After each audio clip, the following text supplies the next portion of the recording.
Dear Minister Lindner, Excellencies, ladies and gentlemen, on behalf of the organizers, the Friedrich Naumann Foundation and the German-Finnish Chamber of Commerce, a warm welcome to today's event on the future of European economy. We are meeting here in a library that Finland has turned into a sharing economy hub. So that is a very interesting place here in terms of the future of the economy. My name is Jan Feller. I'm Managing Director of the German-Finnish Chamber of Commerce. Germany has been for the last 10 years Finland's most important trade partner. About 80% of the Finnish exports to Germany go via our member companies, 650 of them, and 60% of Finland's exports go to the European Union. So the theme of today, the future of European economy, is very topical for both countries alike. The question is, how do we move from polycrisis to polyopportunity? And those go hand in hand. Some of you might remember the famous Churchill quote, "Never let a good crisis go waste."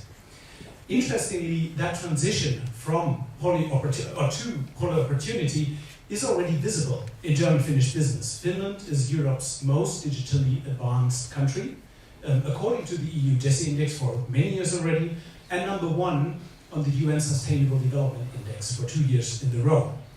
And the combination of these skills, driving the twin transition as we call it, makes Finland a much more important partner for Germany than you would guess for a country of 5 million. Recent German investments here in green hydrogen, methane technology, battery ecosystem, and the Finnish artificial intelligence ecosystem are first proof of this.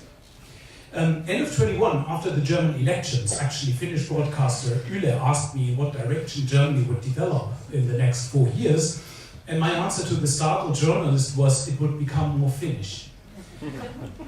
More digital, more sustainable, less gender biased, and more pragmatic. And when we look at the long-term developments, not at solving the current crisis, we see some of these changes happening in Germany, at least most of those. So the expected post-COVID digital leap started more like a digital hop, and Minister Lindner, we share the pain there. The incredibly ultra-fast decision and execution of the LNG terminals has created the hope in Germany for a new Deutschland tempo, not tempo limit. And this is a unique chance to boost the transformation in Germany and Europe with reduced bureaucracy and a pragmatic mindset. German companies, actually, who are here in Finland, tell us that a pragmatic mindset is one of the top advantages why they are here in Finland. So let's use tonight for no less than build a bright future for Europe's economy together. Minister Lindner, welcome on stage.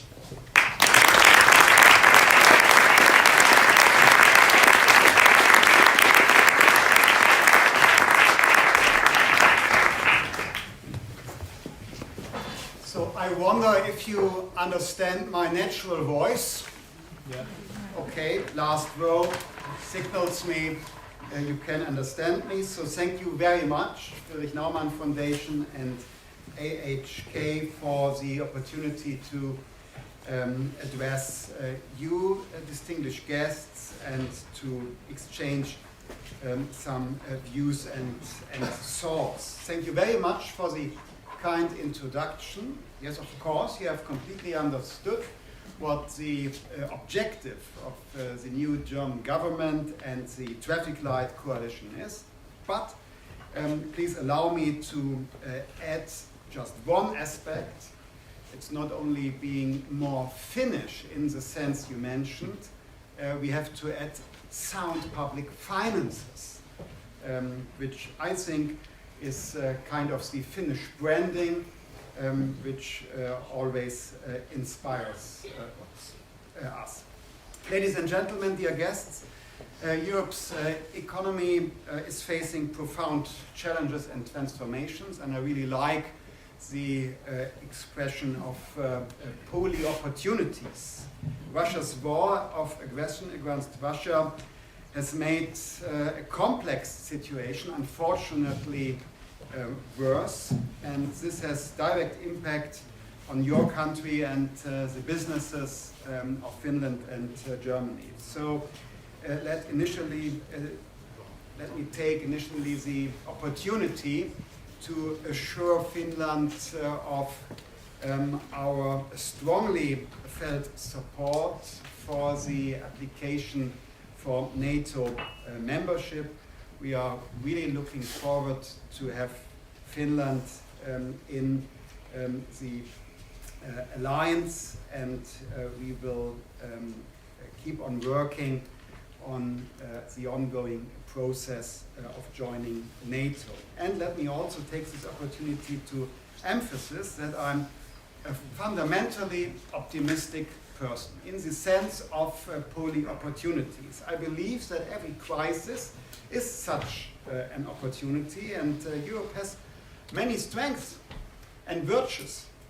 The uncertainty does not mean that we are powerless against an impeding decline, for example. I believe it is time to put our energies together to boost growth and to make Europe a true global player. To achieve this, there are three key aspects that I would like to focus on this evening.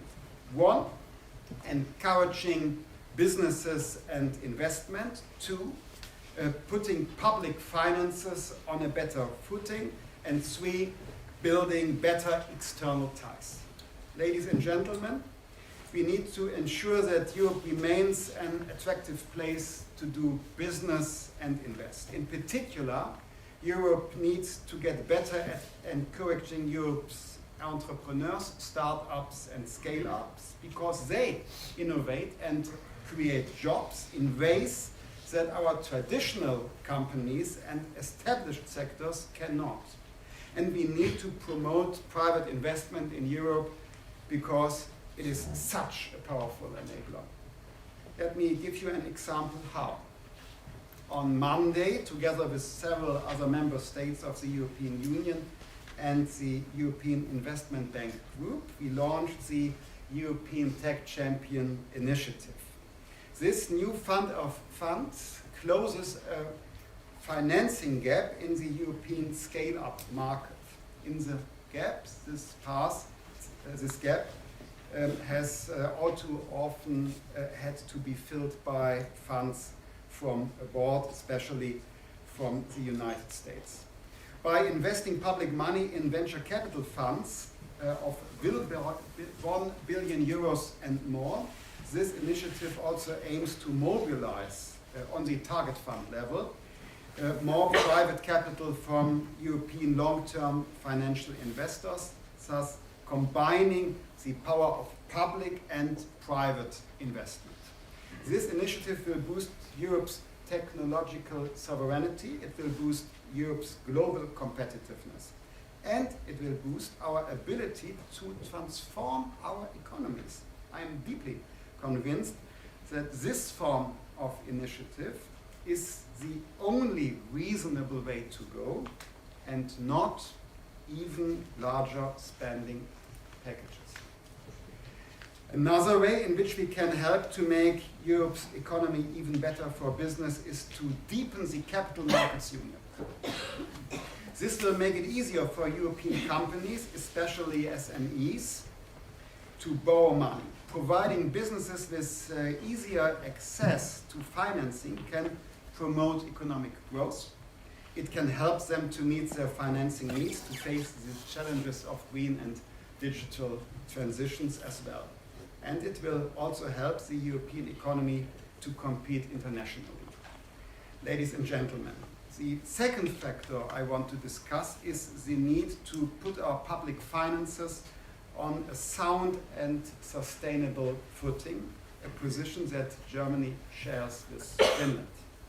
When it comes to public finances, two items are high on the European agenda at the moment, namely Europe's economic governance and the reaction to the United States Inflation Reduction Act. We are currently looking at the European Commission's proposals to reform the Stability and Growth Pact. The proposals are a starting point for further discussions. To put it politely, The reorganization must be guided by the simple fact that European fiscal rules are the anchor of stability in economic and monetary union. They are not a simple matter of negotiation and interpretation.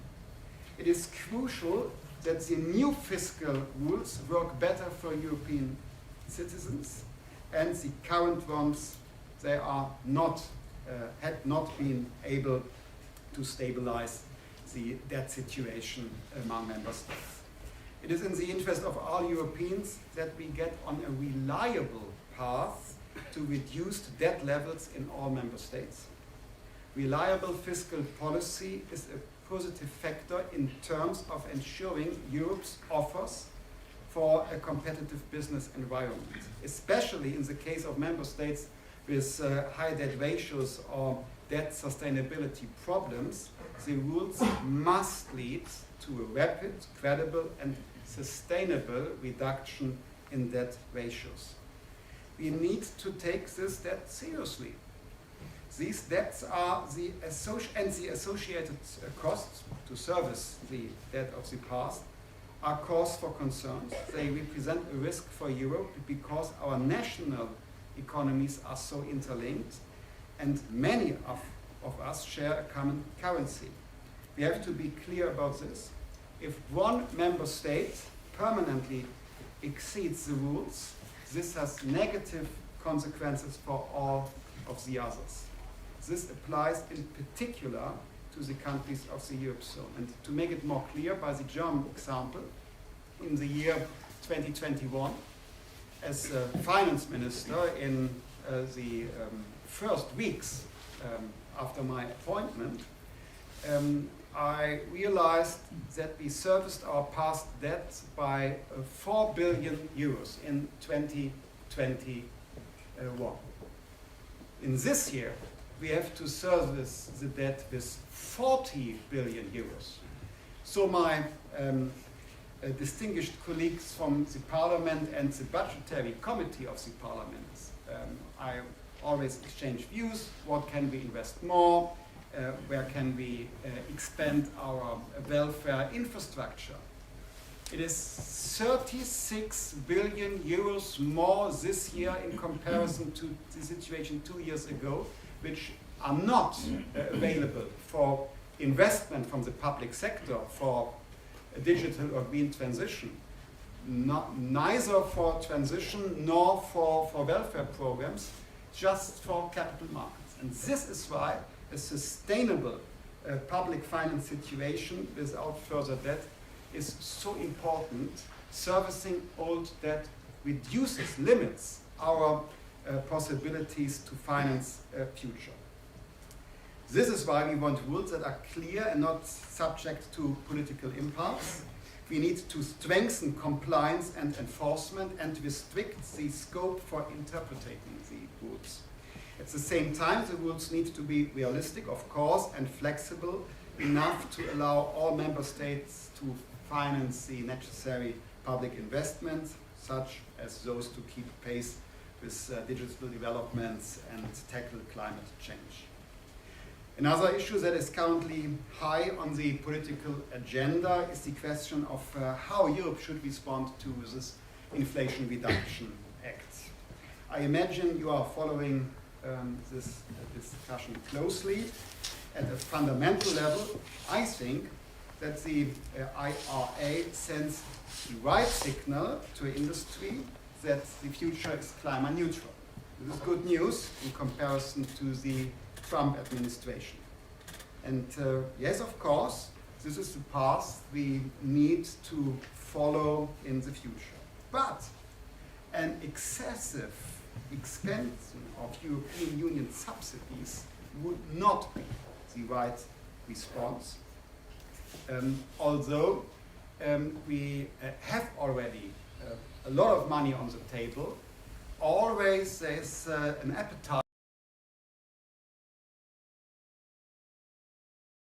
for even more funding.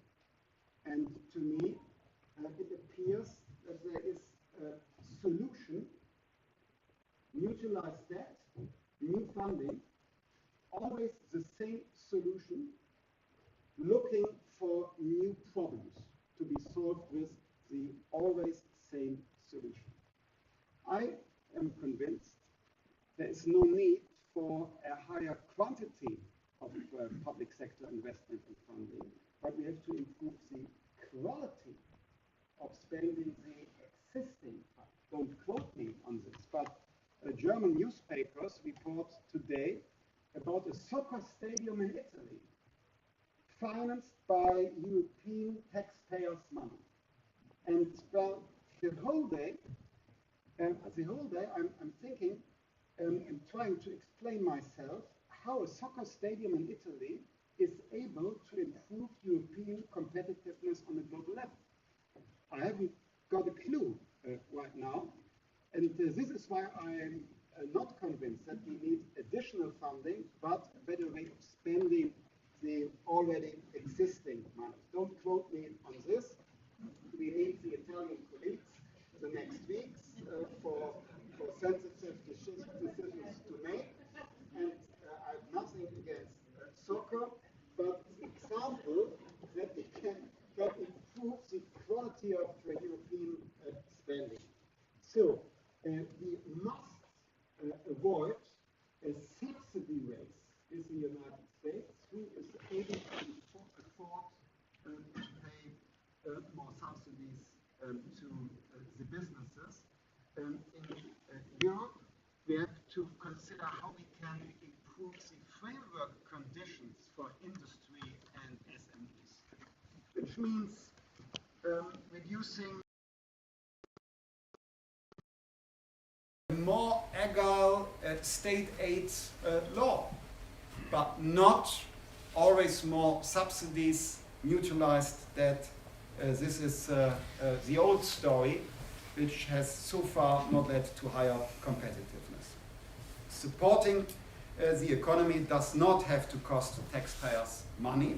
Instead of creating more subsidies, we should be reducing regulation and bureaucracy, especially given how many additional burdens our citizens and businesses have to bear in recent times. I do not see a need for new money, nor do I see a need for new financial instruments or precisely any need for new common debt at the European level. We already have enough funds to support the green and digital transformation. Ladies and gentlemen, discussing the United States brings me to the third and final aspect I would like to raise today. Europe needs to examine its external ties. We support the European Commission in ratifying the free trade agreements that have already been negotiated, as well as in concluding the ongoing negotiations swiftly. Step by step, we need to open up further markets and world regions, especially with partners that share our values about democracy and free market economy. To make Europe more resilient, we need to create a broad portfolio of economic relations. And with regard to China, for instance, decoupling is not the right approach. We cannot just leave the Chinese market to others. We need a more sophisticated approach than that, and we need a common approach in the European Union as Europeans as well. For me, the important thing here is that global economic cooperation and the complex supply chains we have today can only function if we have resilient structures, fair rules, and general respect for international law and human rights. And this is why we shouldn't abandon the Chinese market, but other markets have to get more important for us, especially for the German economy, which has a kind of a risk in the Chinese-German relationship to the utmost importance of the Chinese purchasing power for German industries. Ladies and gentlemen, we are living in an era of uncertainty and great change, but we are not powerless. It's an era of polyopportunities.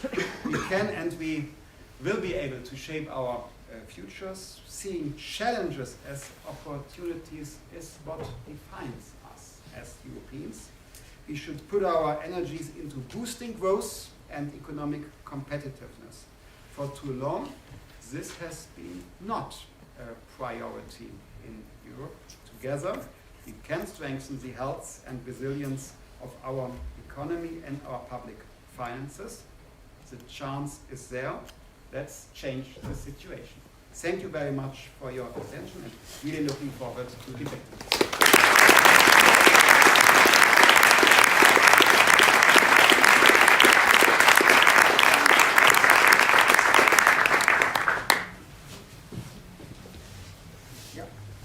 So, thank you very much, Mr. Lindner, for a strong call on sustainable public finance, amongst others, and a role-based international community, which is something, a rule-based, which is something that Finland is always advocating a lot.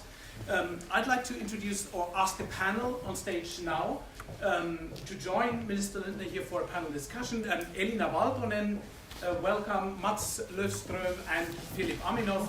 And I'd like to introduce the host of the panel discussion, Ms. Janika Ylikarhula, VP International Affairs and Policy at VTT, which for the Germans in the room could be described as the Fraunhofer of Finland.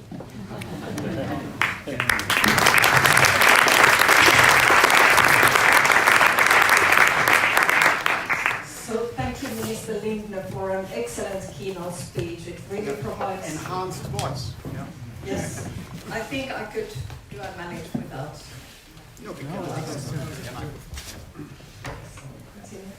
So, for an excellent keynote speech, it really provides lots of discussion starters for our panel. And I'd like to very briefly introduce our panelists. So here we have Ms. Elina Valtonen, MP, Vice Chair of the National Coalition Party Kokoomus. Then we have Mr. Mats Löfström, MP as well, Vice President of the SFP Parliamentary Group and Vice Chair of the German Friendship Group in the Finnish Parliament. And then last but not least, Mr. Philip Aminov, Chair of the Advisory Board, German-Finnish Chamber of Commerce, so representing business and industry. So warmly welcome all. So I'd like to ask you all, what came to your mind, especially when you listened to Mr. Lindner? What would you like to comment on from your perspective? Would you like to start, Ms. Valtonen? Happy to start. Thank you so much, and Mr. Minister, a fantastic speech. I would like to, well, if I had that on paper, I would have underscored almost every sentence, because I think it not only you very much brought to our attention the challenges that we face, but also the opportunities which go very much hand in hand. A couple of things. First of all, when it comes to the challenges that we face in the European Monetary Union, I think we need an approach of two things, or two sides of the coin, which would be the sort of if I might say, the Southern European or French approach, which means that we need more flexibility into the fiscal and growth pact. I think we will be happy to go with that, but on the other hand, we would need more market discipline in the euro area. We would need adherence to the no bailout rule, and indeed also extend the no bailout rule to also cover the European Central Bank policy, because what has happened over the course of the past decade after the financial crisis, even though we faced a severe challenge 10 years ago, we haven't really been able to roll down the dual loop between banks and the sovereigns, which has actually made the situation even more prone for future crises. And the balance sheet of the central bank obviously has expanded massively at the same time, and it hasn't really, well, obviously we know for a reason, because we haven't been trying to avoid a new severe situation of a potential breakup or anything.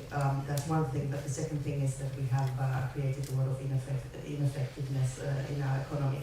Which brings me to my second point, which is that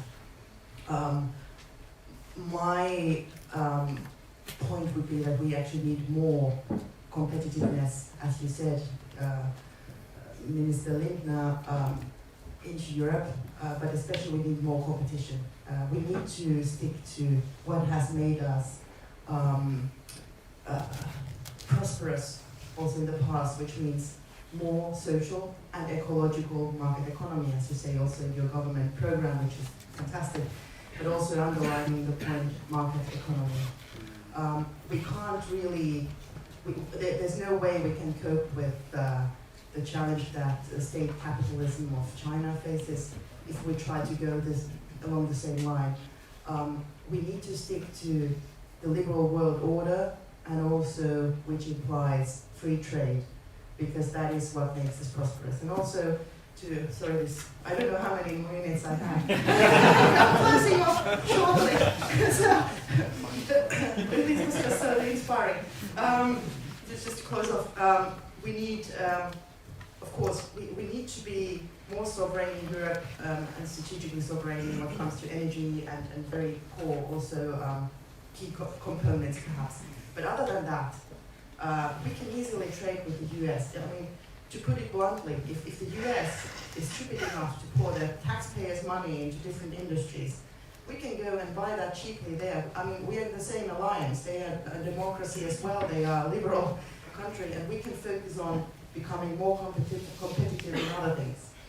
So that would be my thesis. Thank you very much. And Mr. Lindner? Thank you so much. Dankeschön. Mr. Minister, thank you for an excellent keynote address here. And what I will take away from this is that you're a fundamentally optimistic person. And I think we need more fundamentally optimistic persons in the world and in our countries. If I can just highlight 5 comments that came in mind in your address. First, I think we must succeed in Europe to focus on the big picture in the global economy. That doesn't mean that smaller questions are less important, but we must be better in establishing a European joint picture on the global level. But we also need to be more agile and quicker to react. Things can go quicker in Washington or Beijing. That is understandable. But the war in Ukraine has also shown us that we can be quick to move. The LNG terminal in Wilhelmshaven, as you mentioned, also the LNG terminal here in Ingo is a good example of that. Secondly, I think we must increase resilience, as you also pointed out. We need less dependence on other continents, less dependence on energy imports, and also to have buffers. But that doesn't mean decoupling. I think Europe will be richer and more successful with free trade with the rest of the world also in the future. We shall be outward-looking but smart. Increasing resilience, although, is a insurance policy for our active engagement in the world. Thirdly, to manage our public debt levels and to have sound public finances so that we doesn't lose the sovereignty of our economies. That almost happened during the European debt crisis. It feels like it's ages ago. A pandemic and a war in Europe has changed that. A former social democratic prime minister in Sweden, Göran Persson, said that the one who is in debt is never really free. He became after that a board member of the bank, Ålandsbanken, who is has headquarters in my region. But of course, debt is also used to finance good investments. But it is important to not forget that the lessons from the debt crisis, because it showed how quickly things can spin out of our hands and almost out of control. So we need to have sound public finances. My fourth comment is more research and innovation. The Financial Times had an excellent article about Eindhoven, made in Eindhoven, a couple of days ago. It described when Philips went back from Eindhoven and instead of throwing in the towel, ASML is now thriving there with their chip-making technology. I think we should leverage not only European level and national level, but regions and cities in clusters. So we have the Member of Parliament from Vasa here, Joachim Strand, the leading energy cluster in the Nordic region, to collaborate between companies, workers, the public universities and schools. And last but not least, the fifth point, I think we need to show that Europe is open for business and a place with self-confidence, that have belief in the future, that people get kids, people want to stay or to move to. Hard power is important in today's world. We see that in Ukraine, but we cannot forget our soft power that Europe has. Germany has brought us the world's greatest cars, Kraftwerk, Oktoberfest and Bayern München. Finland, the Rammstein is coming here next summer. Yeah. Finland has Moomin, Santa Claus and sauna. We are an attractive place to live in. People want to move here, good quality of life. We should leverage that, not become lazy. We must work hard, play hard, and be active. Then we will be successful in the future European economy. Thank you all. Come with a few comments here. The first line of argument that you had about encouraging private enterprise was music to my ears, and it really goes back to a conversation I had the opportunity to hold in 2007, I think, with the then Vice President of the European Commission, Günther Verheugen, who was very, very clear that in his view, the role of politicians in the directorate industry was to create a good playing field for entrepreneurship. And this guided the 5 years that I chaired the umbrella organization of all national family firms associations in Brussels. And I think this theme is one that needs to be in every politician's mind.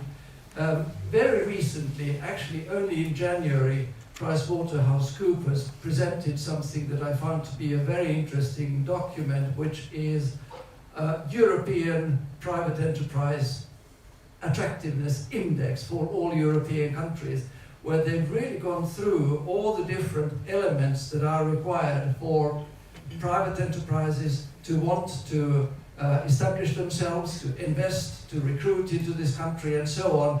And it may surprise many that this was not only all about tax. It was about public health, it was about the pool of talent, it was about ESG, it was about perceived safety in society, and so on.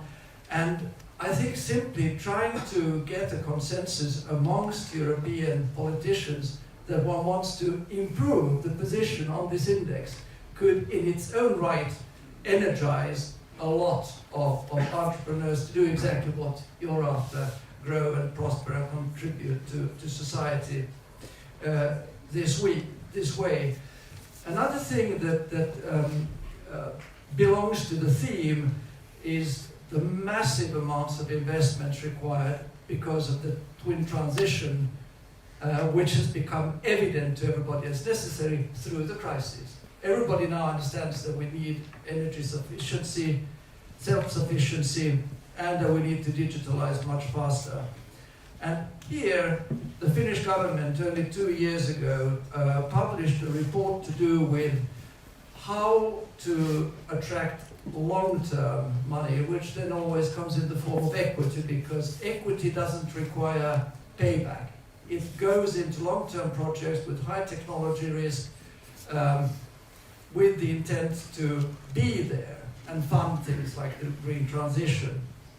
And a report was produced with about 48 recommendations for the short term and 3 recommendations for the long term. And it is very good to see that many of these recommendations have actually gone through Parliament already. But one very fundamental part of this was that tax systems need to be changed across Europe to be conducive to long-term investments in the form of equity capital. which is the foundation of sound businesses. So that's to the first point. The second point, putting finances on a sound footing. I think here the business world took a very good decision through the International Auditing Standards Board a few years ago when it said that rental commitments made by companies have to be capitalized into the balance sheet of the company. So if you commit to a 25-year lease, the whole value of that debt obligation goes into your numbers. When did a government last that said we're going to spend X amount every year on this and that support, capitalize it all and say that that's actually a net addition to our debt? And would then have said, and we're going to finance it with the equivalent income to the same value. So I think if we could introduce balance sheet thinking into the life of policy making in the government sector, we would be much better off. Final point on your three-liners, external ties. I believe that Europe is very different to China and America in the sense that we have lots of small companies. They're more like mammals to the dinosaurs of these other regions. And the difference is that these are oftentimes specialists in applications. They are often able to combine innovations made elsewhere. They can take deep material insight, digital insight, and apply it to new uses. And so if we can, instead of being afraid of the giants, foster the small, smart industrial clusters that we have in Europe and make them aware of each other, we would be well off. And this requires an open economy, open to all the fundamental new technologies from all over the world. But the final point that you did not make, and that I'd like to add to this all, is that I believe a very important force in Europe that tends to get forgotten is civil society. We have massive amounts of associations, foundations, and other types of organizations who work very hard with great dedication for big causes, and they don't always exist in the minds of governments. Governments tend to think public sector, private sector being companies, but they forget these. And we can see through the war in the Ukraine at the moment the power of a civil society that wants to achieve something. Thank you. Thank you all the panelists. You have such excellent comments. And it seems that there's no need for a moderator. But I'd like to continue with a couple of points that you all more or less mentioned. One is competitiveness. Competitiveness of European businesses has much been on the forefront recently, in particular China's state aid policy that Minister mentioned, and also most recently the US Inflation Reduction Act. Is there a risk that the trend of countries and companies competing for subsidies will intensify? And what would it mean for a country like Finland, a small country where really the kind of fundamental issues for us are this open competition, strict state aid rules, open trade, and now the trends, we have to say that they point to another direction. So what to do, and what it means for a small country? Well, decisions are made not only by achieving subsidies, it's more or less the complete ecosystem, the complete economic surrounding for businesses. And so this is why we have to focus on a 360-degree perspective when it comes to the competitiveness of industry and SMEs in Europe. In which shape are our labor markets? Do we have enough qualified workforce? What about research and development? Is there enough funding? How successful is the transition from universities and science institutions to market innovations. The role of the taxation, bureaucratic burden, the price of energy, situation of public infrastructure. So all this combined brings us more competitiveness, or we lose competitiveness if we don't maintain these factors. And frankly, we have to improve almost all of these factors, at least in Germany. We experienced that Finland in some aspects is way beyond Germany, especially when it comes to the digitalization of the public administration and the healthcare system, for example. We have to learn some lessons from your educational system. So we have all our homework to do, but Germany has to do a lot of homework, and this is why we have such ambition. Please let me add one, in my eyes, competitive advantage we have in Europe to others. And I will explain this thought by the example of the German economy last year.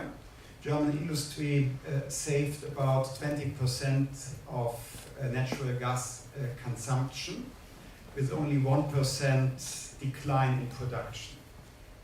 Not because of commands from government, only driven by higher prices. They forced industry and enterprises to foster efficiency and to rethink workflows and procedures. They forced them to introduce new technologies. On the European level, we have a similar mechanism, the emission trading system. And now we will introduce in some years a second emission trading system after industry and energy, transportation and estates will follow. So this is a very powerful instrument.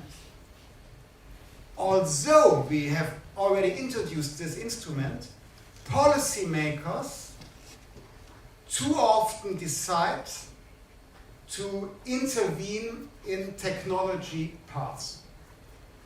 This week, for example, European Parliament made a decision on technology paths for transportation and for car manufacturers.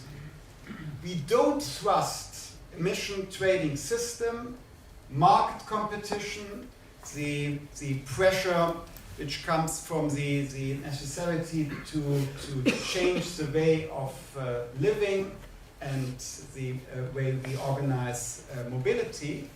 Policymakers want to intervene with high cost for the single market.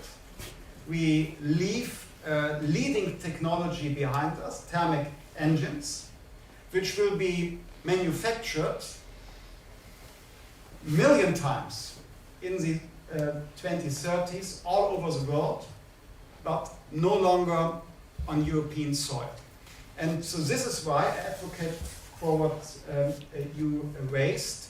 We should trust our values and abilities, which lay in innovative people and companies, and the merits of on competition-based market order. But too often we don't trust our competitive advantage, especially in comparison to the more or less state-driven Chinese system, and we try to combine policy making by governments, by big governments, I have to add, with market procedures. I think we should trust what has made us strong, and this is innovative society, strong economy, and market and competition-based order. Try to be quicker this time than last time. 2 points. I think our main asset now and in the future will be human capital, not only in the service-based digital industries or service sector, but also in all parts of industry as well. What it means for Europe is that we need to be attracting the best talent, obviously, from all over the world. We are lacking people workforce basically everywhere, in all countries, in all sectors. The second thing is we need a truly flexible European labour market and also European social security to go hand in hand. We have more mobility, which will also help in creating the single market and the European monetary union. Qualified immigration. Absolutely, absolutely. Attracting talent from everywhere in the world. So basically, but also when it comes to education, that we do recognize your skills which have been acquired in another country, and also through work, because in so many sectors you only actually qualify these days if you have experience in work, not only your education, obviously you need that too, and high quality of that, so definitely those things. And the second thing is also relating to your keynote speech at the beginning, the capital markets union, which is crucial for actually achieving robust competitiveness, because then if you have several market participants in financing, there's more effectiveness in allocating capital instead of having just giant banks. And I think that's a true challenge that we face in comparison to the United States, where, say, the combined balance sheets of banks is just roughly like 60% of the GDP. But here in Europe, it's 400% of the GDP, which means that we massively rely on our banks, which means that if there's a crisis somewhere, then all of a sudden we face a collapse or a crisis everywhere. And the second thing is that we don't have such effective capital allocation as it could be true, and which is extremely important, especially, as you said, Mr. Lindner, in the technology-driven innovation sector and economic growth there. So Finland holds parliamentary elections in early April, and so far there has been very little discussion on EU matters in the that's not unusual in other member states either, similar situation. But to conclude the panel discussion, before I give the floor to our audience, what would be one thing that you would want the Finnish politicians to discuss about EU in the kind of election debate, and one thing that you would like the next government to put in the government program? Who would like to know it? We're asking advice from Germany. How to do it? I'm the guest. It would be impolite to answer this question. Let me underline that we have a very close cooperation with the Finnish government, and I really appreciate the support from my Finnish colleagues, the finance minister. She is one of the most important voices in the European Council when it comes to sustainable public finances and the economic governance review. You have to be very strong. I know you are competing, but Finland as a whole, the complete political landscape, as far as I understand, shares the same stance and approach when it comes to sound public finances. My recommendation or my wish is Finland could contribute to the already mentioned European Tech Champion initiative. So far, Finland is not part of this, but you are invited. And we need Finland for the further efforts on capital market union and banking union, as you mentioned. This is crucial for the further development, but it's not too simple dossier. We have obstacles in the process of finalizing banking union. It's the sovereign bank nexus, banks which have too much sovereign exposures on their balance sheets. I'm not too concerned by European Central Bank anymore, but the private banking sector and sovereign debt there is an obstacle for further steps for banking union. And capital markets union can improve the business surrounding and the financing of ventures and opportunities. I'm not sure if it's really the taxation system. In my eyes, it's the regulation. For example, Solvency II process, the capital requirements are so complex and high that, for example, insurances are not really able to invest in startups, scale-ups, or even public sector infrastructure. So we need to consider bypassing regulation so that insurances are able to invest there. For example, in Germany, I'm considering our public bank KfW to take the first loss piece of a fund to reduce the risk exposure of insurances which want to invest there as well. So this is bypassing. It would be better to have simple regulation. Our regulation for banks and insurances 1 decade after the debt crisis is overdone at the moment, and we are limiting ourselves by this. So, and my wish would be to invite Finland to participate in this process. Thank you very much. Now I will turn to the audience who wants to pose a question. Please, gentlemen, there's I think I can maybe pick it up. Yes. My name is Jules Nykri. I would like to ask the panelists, now in a destabilized world, how can we re-establish a stable relationship with two of our natural partners, Britain and the US?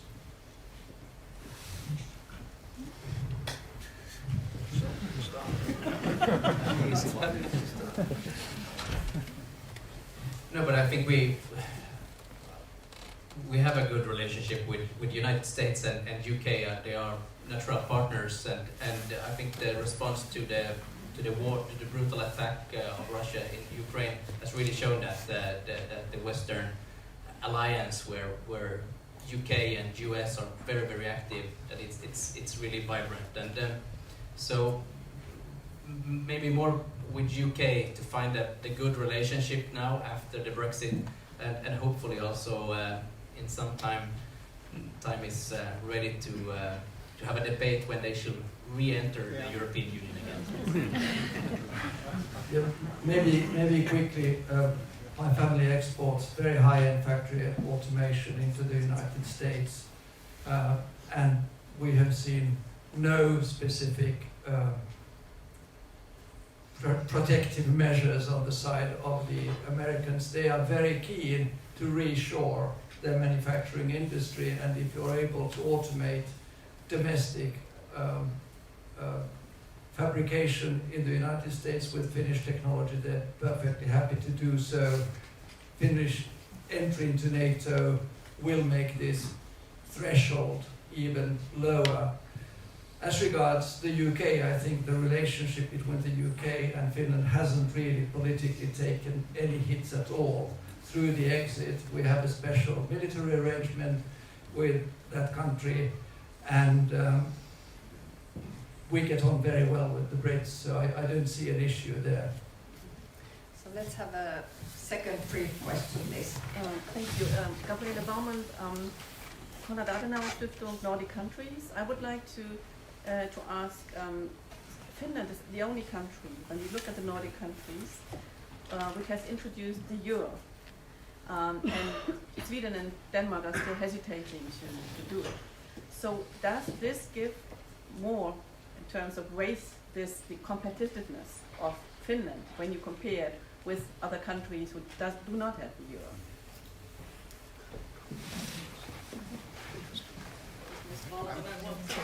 I'm curious. I'm curious. Well, these days, I guess economists do tend to think that having a flexible currency rate is the most effective one, especially for small economies. But it's just a very technical idea, because obviously the euro and the monetary union is much more than just the currency. And also with more specialized value chains where we buy globally and we import and export globally, the currency tends to play a minor role, in fact. So I wouldn't see that a huge thing. Of course, in a small economy, when it's hitting a crisis like we did after the financial crisis, Sweden with their own currency, theoretically you could argue that they were quicker to recover because they were able, the krona devalued massively, so their exports were cheaper, so people bought them, and then they were easier or quicker to pick up. But I'm not saying that Finland should leave the euro. We should join NATO as soon as possible. From the German perspective, one remark. Over the last decade, the euro was weaker than the Deutschmark would have been. So Germany benefited over the last decade, before the pandemic, from the exchange rate, but we made nothing out of it. This competitive advantage for the German industry on the global market, we did nothing. We made nothing out of it. So there is an advantage of being part of a monetary union in the one or in the other way, but we have to deal with the advantages and disadvantages. Yeah, and I mean, it's an ongoing debate now in Sweden with a high inflation that a low value currency with that have devalued so much that they are importing more inflation in that sense. And also we can see that the Central Bank of Sweden, it's not truly, I mean, it's independent, but they need to do the same decision as Frankfurt is doing in monetary policy. So it will be interesting to see in 1 year's time, I mean, can Sweden join the euro? We cannot rule it out. If the finances are okay. If we let them in. Okay, thank you very much. A warm thank you, especially to Minister Lindner and Thank all you. the experts.